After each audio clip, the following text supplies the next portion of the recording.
चाचा टीवी। शीशे की बहू।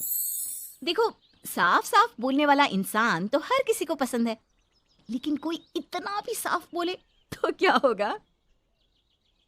वो माँ जी, आप ना प्लीज मुझसे तमीज से बात करिएगा, क्योंकि मेरी माँ ने कहा था कि आप तमीज से बात ना करें तो मैं आपकी खटिया खड़ी कर दूं।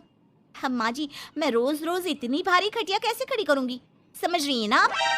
अरे क्या क्या बोली जा रही है बहू? तबीयत तो ठीक है ना? हाँ माँ जी, मैं तो साफ बात करती हूँ। आप तो जानती है ना, मुझे बात को घुमाना नहीं आता। अरे तुझे बात नहीं घुमानी आती तो मुझे हाथ घुमाना आता है बहू। टेंशन ना ले। और हाँ, इस घर में कोई पैदा नहीं हुआ जो मेरी खटिया खड़ी कर दे, समझी? जा जाकर काम कर। बहू किचन में चली जाती है।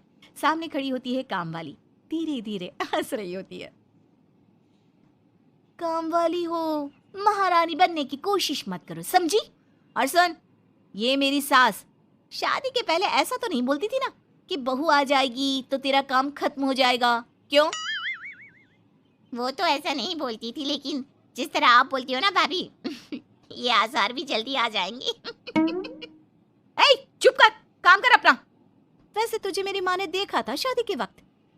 अच्छा, तो क्या कह रही थी भाभी वो? यही कि नौकरानी के लिए तेरी सास बनारसी साड़ी मांग रही है। और नौकरानी की शक्ल तो देखो। इस शक्ल में कहां से ये बनारसी पहनेगी? नौकरानी को गुस्सा आ जाता है। उसी शक्ल में जिस शक्ल में आप ये सिल्क पहनकर घूम रही हो। वैसे बनारसी मांगकर मुझे तो गंदी सी काटन पकड़ा दिया था इसने। अभी बात करती हूँ। और क्या बात कर? हम लोगों से तो बोला था कि नौकरानी बहुत प्यारी है हमारी, 10 साल से काम कर रही है, तो उसके लिए कम से कम बनारसी तो चाहिए ही चाहिए। मेरी माँ से 25,000 की साड़ी ली थी तुम्हारे नाम से। नौकरानी चढ़ जाती है झाड़ पर, वो तो सास से लड़ने पहुंच जाती है। क्यों मालकिन, बहू की माँ ने मेरे लिए भी कुछ भेजा था, दिया नहीं आपने? हाँ हाँ, दिया तो था। 200 रुपए की साड़ी दी थी, वो तो मैंने अपने पास से तुझे एक्स्ट्रा दिया था। तभी बहू आ जाती है। कैसी बात करिए माँ जी, माँ ने तो आपको इनके लिए 25,000 की साड़ी दी थी, देती क्यों नहीं? देनी ही पड़ेगी, वरना मैं कल से नहीं आएगी काम पर। हाय रे, 25,000 की साड़ी तेरी माँ देगी, वो भी नौकरानी के लिए? अरे साड़ी से 2,000 की साड़ी बनारसी मेरे लिए लाई थी, मुझे नहीं आई पसंद, तो कहती है या तो पहन लो या नौकरानी को दे दो। अब जैसी थी रख ली। नौकरानी के लिए तो 200 की साड़ी दी थी तेरी अम्मा ने। देख, मेरे पास तो वीडियो भी है देते हुए। ये बोलकर सास नौकरानी को मोबाइल में वीडियो दिखा देती है। हाय रे भाभी, शर्म कर लो शर्म। कैसा गेम खेल गई तुम तो। बाहर से तो बड़ी सीधी दिखती हो मालकिन। अब मुझे जो मेरी माँ ने बोला था मैंने बता दिया। वैसे भी ना मुझे बात को घुमाने की आदत तो है नहीं। बहू साफ बोलती थी, उसे जो उसकी माँ बोलती बता देती। लेकिन अब घर में क्या होने वाला है वो भी देखते हैं। कितनी सुंदर हो तुम सांवली। पता नहीं तुम्हारी माँ ने तुम्हारा नाम सांवली क्यों रखा। वो क्या था ना, जब मैं पैदा हुई थी तो रंग थोड़ा दबा था, लेकिन बाद में खिल गया। वैसे तुम्हारे घर में सबका रंग काला सा क्यों है? वो मेरी माँ काली थी, पापा तो गोरे थे, लेकिन सब माँ पर चले गए इसलिए। लेकिन फिर भी फीचर शार्प है हम लोगों के। हाँ हाँ, क्यों नहीं, वो तो है सांवली सलोनी। अगले रोज बहू काम कर रही थी कि सास। वो मिश्रा की बहू कितनी चमकती है, पता नहीं क्या लगाती है। माँ जी, क्या करना है चमक कर? आप लोग तो ऐसे ही अच्छे लगते हैं, काले काले। काले काले से क्या मतलब है बहू? अरे बस रंग हल्का सा दबा है।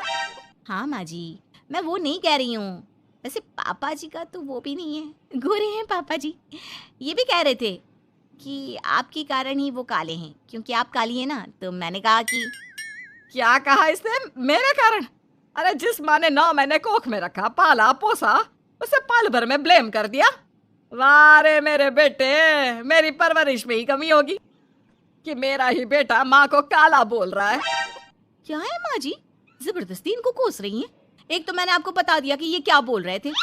हाँ हाँ बहू, तू तो शीशे की तरह साफ है, इसमें दो राय नहीं। लेकिन तेरे साफ बोलने से कई बार लोगों के दिल टूट जाते हैं, तो वही बोला कर जिससे लोगों का मन खराब ना हो। वैसे अगर मेरे बेटे ने मुझे काला बोला भी तो मैं जानती हूँ कि वो किसी और संदर्भ में बोल रहा होगा। मैं भी ना कभी कभी कैसे बच्चों जैसी बात करती हूँ। सास काम पर लग जाती है और बहू भी। एक रोज चल बहू जरा मंदिर होकर आते हैं। मंदिर में सब पूछते हैं बहू कैसी है, बहू कैसी है। मैंने कहा खुद ही मिल लेना, ले आती हूँ उसे।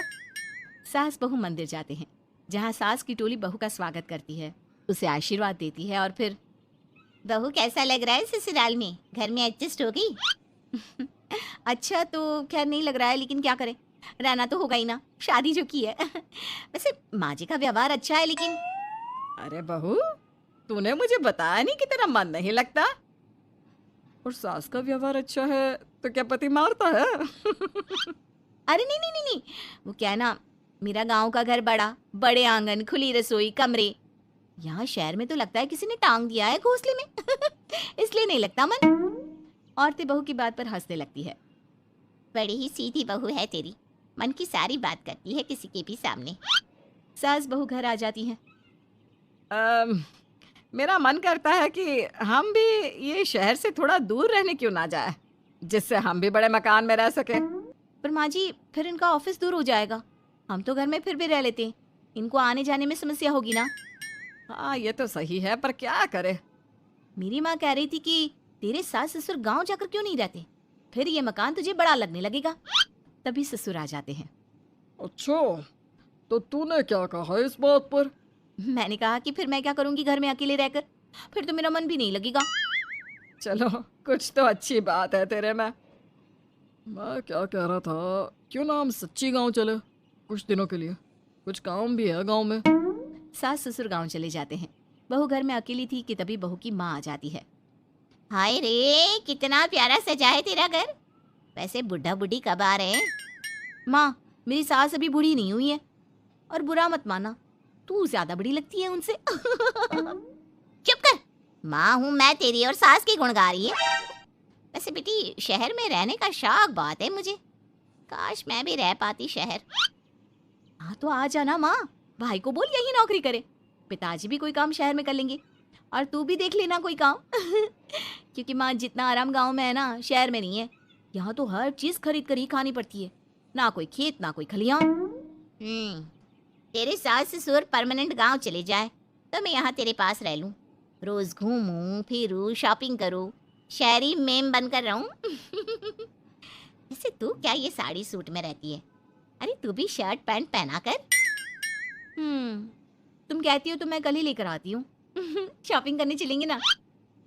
बेटी शहरी कपड़े लेकर आती है और पहन लेती है। अरे ये क्या पहना है, तुम तो साड़ी सूट में ही अच्छी लगती हो। अरे दामाद जी, हमने बेटी शहर में भी आई है, यही सब पहनाना था तो वो कल्लू का बेटा जो गांव में था वो ठीक नहीं था क्या? उससे ना करवा देती शादी? माँ, कल्लू का बेटा तो गूंगा था ना, उससे कैसे कर लेती शादी? और उसे तो मैं भाई मानती हूँ, कुछ भी मत बोला करो माँ। माँ सर पर हाथ रख लेती है। अच्छा बेटी, मैं तो चली, तेरी सास कभी भी आ सकती है। तो माँ से मिलकर जाइएगा ना। अरे नहीं नहीं, वो क्या है ना, बंधन में रहना पसंद नहीं है हमको। समधन जी की जबान तेज है थोड़ी। बुरा मत मानना, चलते हैं हम। माँ तो चली जाती है, लेकिन पीछे से बेटी को पहना कर जाती है वेस्टर्न कपड़े, और माँ के जाने के बाद एंट्री हो जाती है सास ससुर की। बहू खड़ी होती है पैंट शर्ट में। बहू ये क्या पहना है? बहू, इस घर में ये सब नहीं चलेगा, यही सब वाली लड़की लानी होती तो हम शहर की ना ले आते। माँ जी, मेरी माँ ने कहा है कि उन्होंने मेरी शादी शहर में इसलिए नहीं की कि मैं साड़ी और सूट पहनूं। तेरी माँ आई थी क्या? हाँ, वो आप लोग गए थे ना तो आ गई शहर घूमने। तो फिर चली क्यों गई? क्योंकि माँ जी की जुबान तेज है ना। अरे क्या बोली जा रही हो? क्यों? अबे यही तो बोला था माँ ने, तुमने नहीं सुना था क्या? देख बेटा, ऐसी बात नहीं करते। खैर जा, कपड़े बदल ले। नहीं, अगर बहू तुझे ठीक लग रहा है तो बेटा पहन ही रहे। पर मुझे ये टाइट कपड़े अच्छे नहीं लगते। वो क्या है ना, साड़ी में फ्री रहती हूँ, लेकिन क्योंकि माँ ने कहा तो। अरे कोई बात नहीं बहू, मैं भी तो माँ ही हूँ ना, मैं भी कह रही हूँ कि जैसा ठीक लगे वैसा कर ले। सास ससुर मुस्कुरा देते हैं कि बहू शीशे सी साफ है।